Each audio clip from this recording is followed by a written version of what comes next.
Yukulitin na naman tayo. Mayroon naman katagitan dito. Ano ba to si Mama? Bida-bida? Ay, bida-bida agad. Tingin. Paing kitin. Aba. Sinipa mo pa ako. Ano yung ulam mo? Masarap ka dyan ah. Pa! Mukhang masarap ang kinakain mo ah. Kaya pwedeng di masarap na may ang kainin mo. Ha? Pwede naman siguro di oh. Nangangataan na sa ipin yung ano. Pa, daw makakain ng ayos.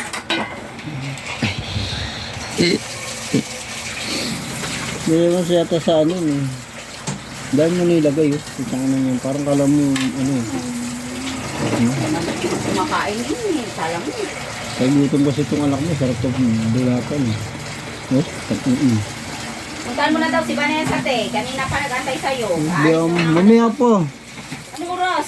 Aalis yun. Kakain pa tayo. Baliwan po ito. Unahin na naman yan.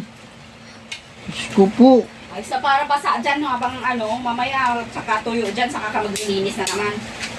Ang ina nyo. Ginawa niya ako alila. Hayop kayo. Anila, binabayaran ka. Binabayaran pa ka lang.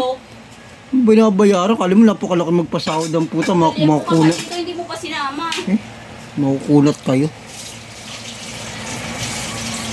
Tinubit ako ba na isa? Wala lang 1,000 eh. Sinupit ni Pipa yun eh.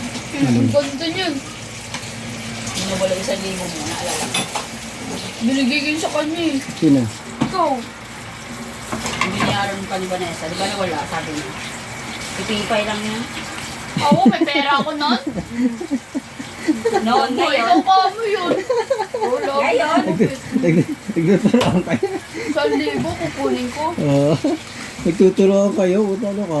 Agawa malinis. Walang problema sa akin yan. Pera lang nga. Kung pitigil ako buwa. Huwag kang magsawa kayo. Yung problema. Kaya pala.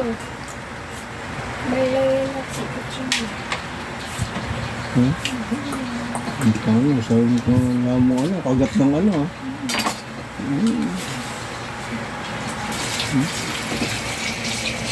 Ano ba sa paminta?